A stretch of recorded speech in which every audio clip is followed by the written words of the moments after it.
성찬은 우리 주님께서 제정한 것입니다. 우리 주님께서 떡을 가지사 축사하시고 떼어 가라사대 이것은 내 몸이니 이것을 행하여 나를 기념하라 말씀하셨습니다. 또 우리 주님께서 떡을 가지사 떼어 주시고 이것은 내 몸이라고 피라고 말씀하셨습니다. 우리 주님께서 제정하신 일, 그 아름다운 성찬을 기념하고 우리 하나님 앞에 예배 시간마다 그 성찬을 거행한 모습을 보게 됩니다. 오늘 본문에 있는 고린도 교회는 우리 주님께서 예비하신 그런 하나님의 말씀으로 세워진 교회입니다. 그래서 그곳에서 주님께서 성찬 예식을 거행했던 아주 오래된 그런 지금부터 2000년 전에 있는 일들로 기억해 보면 우리 주님이 떡을 떼시면서 예수님의 제자들과 함께 식사하시고 떡을 떼시고 포도주를 나눠주셨습니다. 이 고린도 교회도 역시 예배 드리기 전에 성만찬을 했던 것이에요. 다 같이 모여서 그들이 밥을 먹고 그리고 여러 가지 음식들을 먹고 난 뒤에 하나님 앞에 예배 드리는 장면들을 여러분들이 상상하시면 됩니다. 제가 처음 이 성원 순복음교회 왔을 때 우리 청년들이 열심히 음식을 준비했어요. 범섭이, 빛나와, 태구, 용이, 선옥이, 수진이, 현남 그리고 또 여러 이름은 다 되지 않지만 그 청년들이 음식을 준비하기 위해서 이 지하실 밑에서 열심히 준비한 것들을 난 아마 평생 잊지 않을 것입니다. 그리고 그 청년들 다음에 우리 김혜기 권사님이 준비하시고 우리 김성애 권사님이 준비하시고 강성원 집사님이 준비하시고 지금도 기억나요. 우리 원봉래 안수 집사님이 국하고 반찬을 이렇게 바리바리 싸우셔서 이렇게 들고 올라가셔서 음식을 준비하시고 그걸 다 먹고 난 뒤에 그걸 싸가지고 가시는 그런 모습을 보게 됩니다. 우리 정선남 권사님도 일찍 오셔서 합정동에 사셨을 때 그 합정마트에서 사가지고 오신 그런 음식을 같이 이렇게 공유하면서 그렇게 먹었던 그런 기억들이 있습니다. 그것을 생각하면서 모든 교회들이 다 그것을 행하고 지키고 있는 그런 모습을 보게 되죠. 그런데 어느 날 갑자기 코로나가 온 거예요. 모든 교회에서 음식을 먹을 수가 없는 그런 상태가 되었어요. 아니 예배도 못 드리게 하면서 그리고 또 여러 가지로 모임 자체를 그렇게 하지 못하게 하는 모습을 보게 됩니다.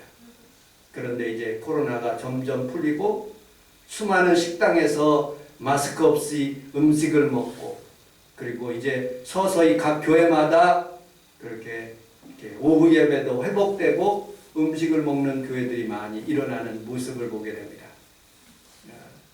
한 만여 명 되는 그런 모든 2만여 명 되는 그런 많은 사람들이 지난 주간에 모여가지고 그 음식을 먹고 함께 예배드리며 주님을 찬양하고 또 저 파주에 있는 누리공원에 가서 DMZ에 가서 하나님 앞에 열심히 부르짖는 그런 모습도 보았습니다.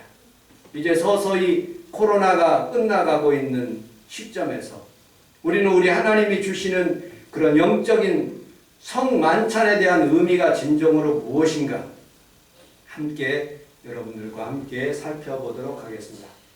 첫째로 이 고린도 교회에서는 유익하지 못한 일들이 있었던 것입니다. 우리 17절을 같이 한번 읽어보도록 하겠습니다. 시작. 내가 말하는 일에 너희를 칭찬하지 아니하나니 이는 너희의 머리에 무게 물대고 너희의 해롭이라. 잘못된 점이 있었습니다. 21절 같이 한번 읽어보겠습니다. 시작. 이는 먹을 때 각각 자기의 만찬을 어떤 먹으로 어떤 사람은 시장하고 어떤 사람은 취함이라. 고린도 교회는 부자도 있었어요. 고관도 있었습니다. 그리고 고린도 교회는 가난한 사람도 있었고요. 그리고 노예들도 있었고 종들도 있었고요. 수많은 사람들이 모여가지고 함께 예배를 드리는 거예요. 그런데 이 고린도 교회는 모든 음식을 오늘 성경에서 보니까 다 자기의 만찬을 가지고 오는 거예요. 마치 우리 성원 순복음께서 추수감사절 생각이 납니다. 또 그 부활주일날 또 생각이 나는 거예요.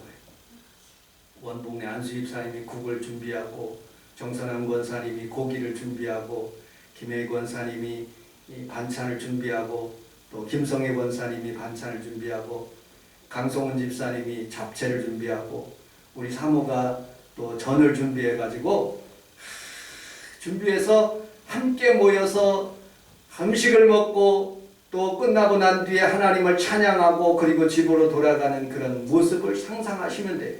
이 고린도 교회에서 그렇게 했다니까요.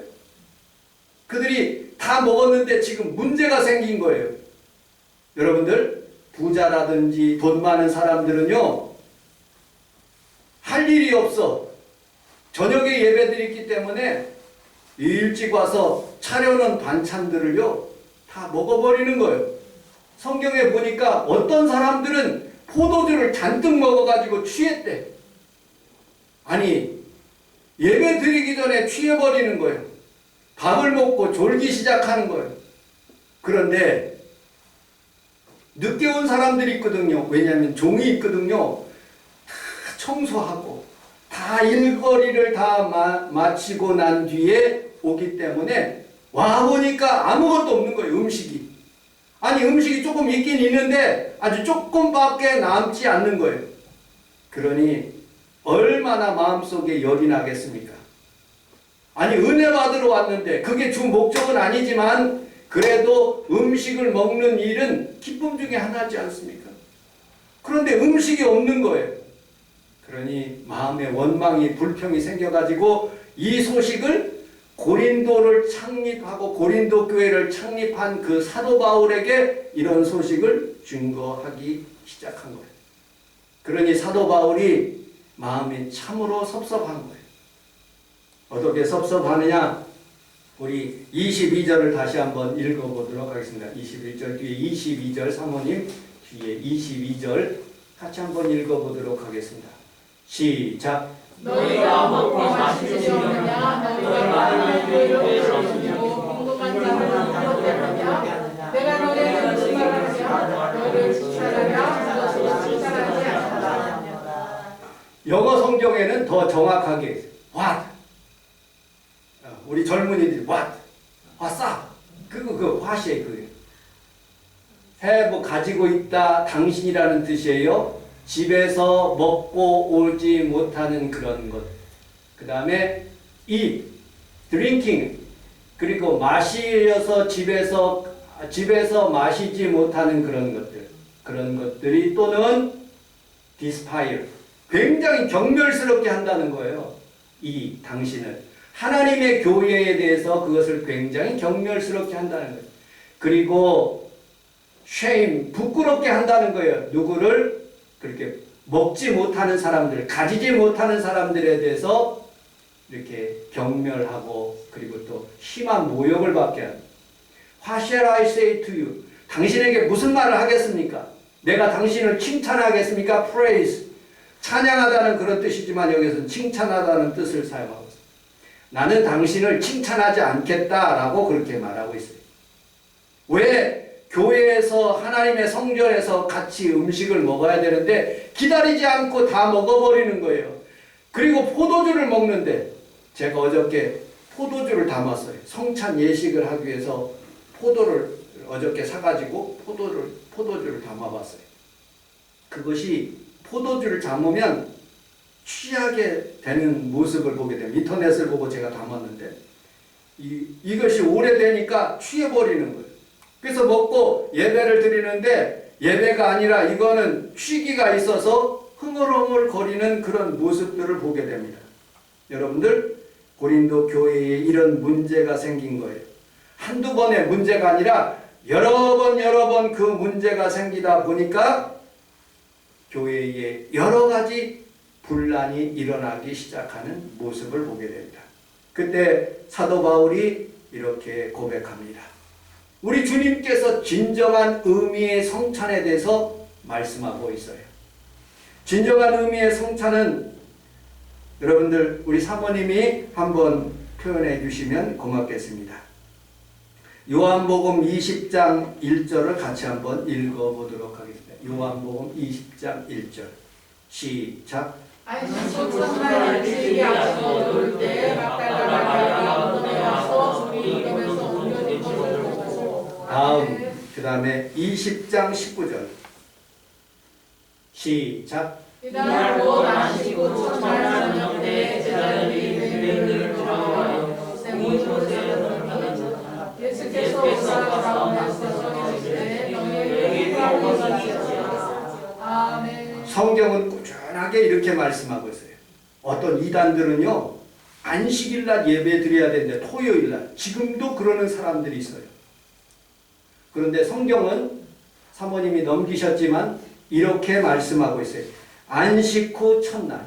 성경에 보니까 이날 곧 안식 후 첫날. 사도행전에도 우리 주님께서 유대인의 그룹하고 유대교하고 다르게 만들 수 있는 예수님의 기독교에 대해서 다르게 만들 수 있는 방법은 안식일이 아니라 안식 후 첫날, 안식일이 지나고 난 뒤에 그 다음날, 그러니까 주일이 되겠죠.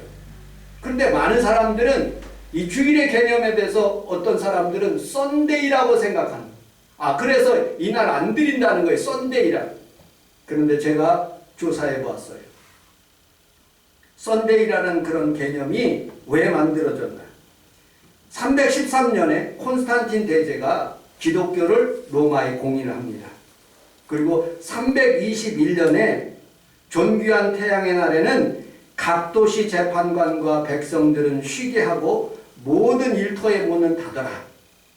이날은 거룩한 주일이기 때문에 비록 썬데이라고 하지만은 그 날짜가 썬데이, 먼데이, 투스데이 그게 무슨 뭐 태양의 날, 그 다음에 달의 날 뭐 이렇게 다르게 하지만은 그러나 이 본질적인 의미는 이 콘스탄틴 대제가 뭐라고 말하냐면 기독교법에서 이날은 예배 드리는 날, 활동을 금지하는 날, 쉬는 날, 주의 날, 예수님의 날로 그렇게 썬데이라는 그런 이름은 있지만 주님의 날, 그날 모여서 다 같이 우리 함께 예배를 드리자.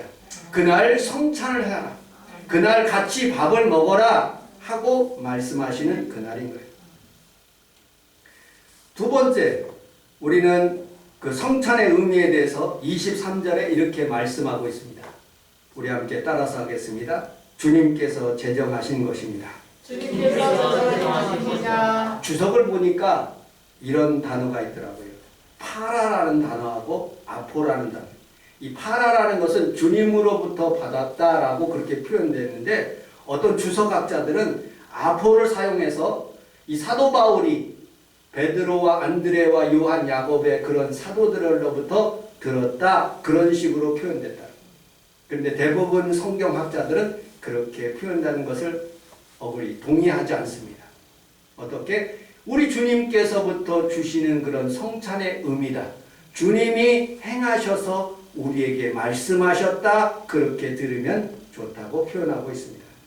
두 번째는 이 성찬의 의미는 주님을 기념하는 날입니다. 우리 누가복음 22장 19절을 같이 한번 읽어보도록 하겠습니다. 누가복음 22장 19절 시작. 또 떡을 가져 감사하기도 하시고 누가복음 22장에 보면 나를 기념하라 라고 말씀하셨어요.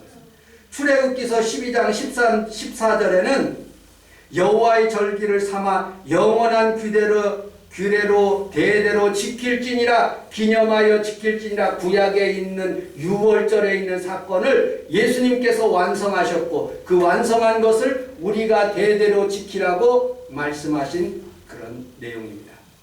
또 성경 오늘 우리가 같이 읽었던 25절에 있는 내용을 같이 한번 읽어보도록 하겠습니다. 시작.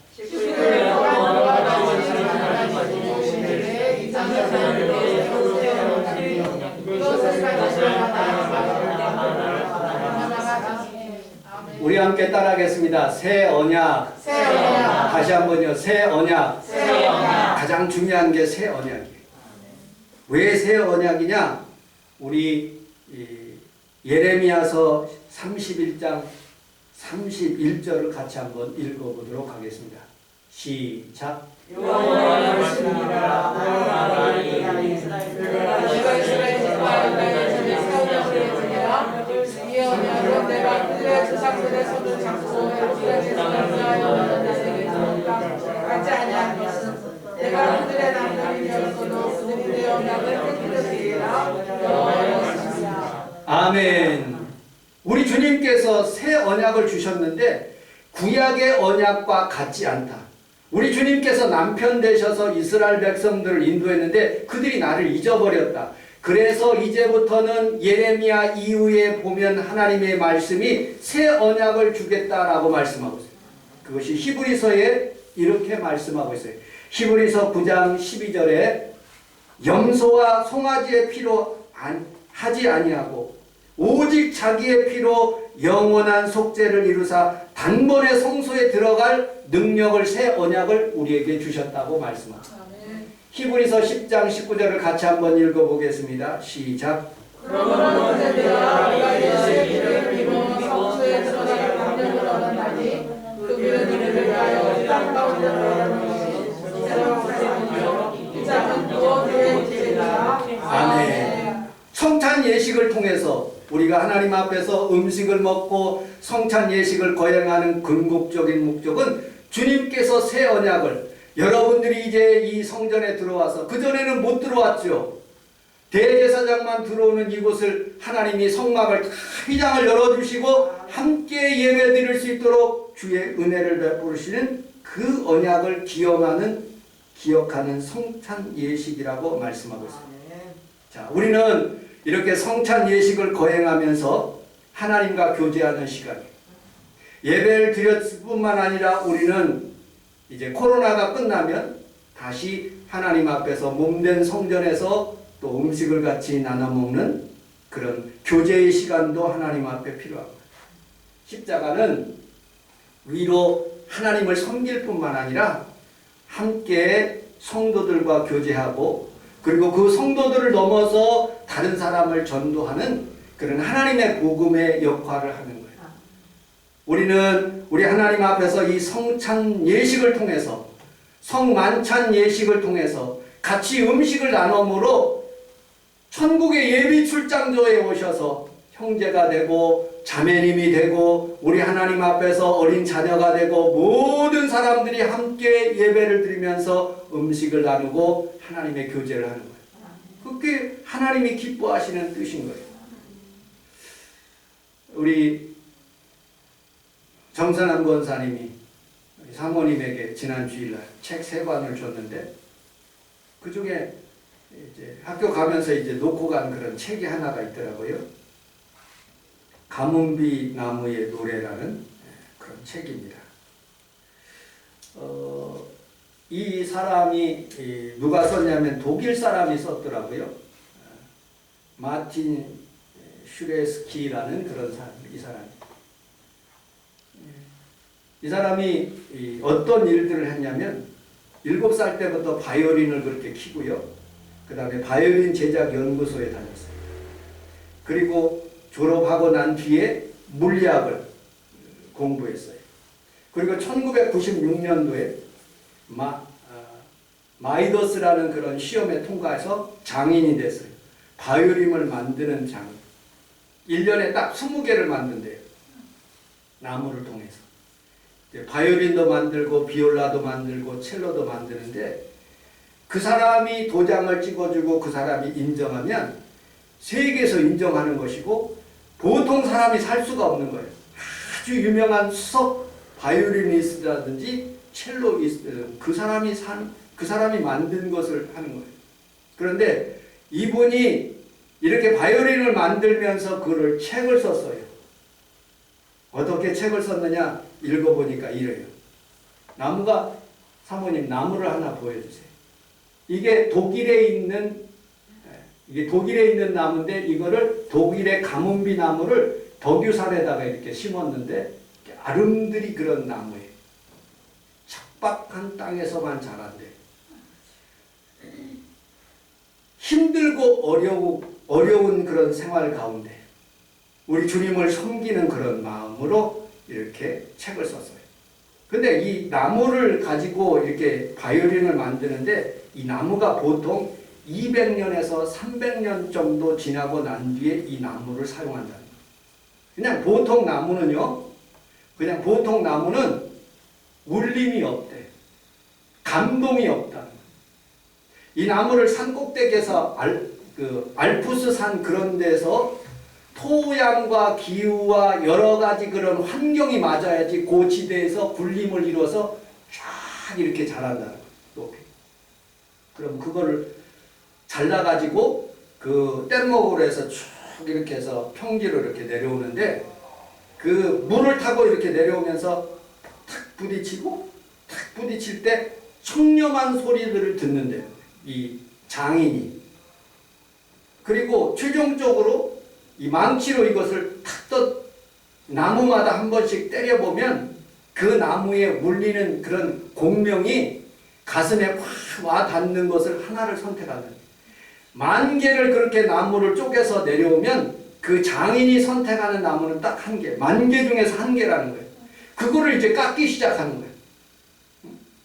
여러분들, 우리의 인생, 우리의 삶, 우리의 그런 예배, 우리의 성원 순복음교회가 그냥 길거리에서 이렇게 만들어지는 그런 나무가 아니라는 거예요. 하나님이 귀하게 오랫동안 연단 주고 여러분 쉽게 무슨 나무를 이 길거리에서 이런 나무를 이렇게 선택해서 이렇게 그 바이올린을 만들지 않는다는 거예요. 그런 나무들은요 나이테가 촘촘하지 않고 울림이 없다는 거예요. 사람들에게 감동이 없다는 거예요.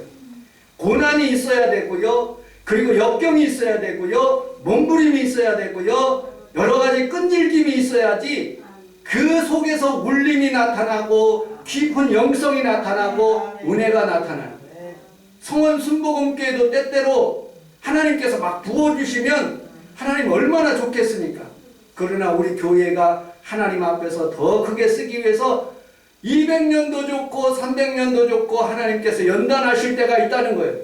그런데 그것이 하나님 앞에서 하나님의 손에 연장이 되어서 이렇게 하면 하나님의 아름다운 교회가 이루어지고 아멘. 우리 하나님의 자녀들이 이렇게 세워지고 아멘. 귀한 능력들이 나타난다. 아멘. 그분이 그렇게 썼어요. 그리고 이 나무가요 이렇게 커가는데 아까도 보듯이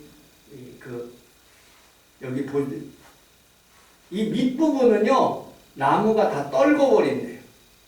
그분이 그렇게 썼어요. 이 나무를 이 밑에 왜 밑에 있는 위에만 이렇게 자라게 하는지. 사람이 살아가면서 떨궈야 될 것이 있대요. 그 풍성한 그런 열매도 맺는 것도 중요하지만 단단함을 위해서 많은 것들을 저버려서 그렇게 해서 떨어졌을 때만이 그렇게 풍성하게 아름답게 이렇게 나무가 성장한다는 거예요. 그 떨군다는 것은 절제를 의미하고 정직을 의미하고 그리고 어떤 고난을 참는 그런 마음을 자기를 분별할 죄를 지을 수 있는 상황이 있어요. 내가 죄 지을 수 이것이 하더라도 나는 죄가 아니에요. 그런데 절제를 하는 거예요. 아 이거 음란 비디오 보면 안 돼. 내가 이렇게 하나님 앞에서 도둑질하면 안 돼. 내가 하나님 앞에서 이렇게 부정직하게 살면 안 돼. 아무도 몰라. 그런데 이 절제하는 마음으로 떨어뜨린다는 거예요. 그리고 나무가 올라가기 시작합니다.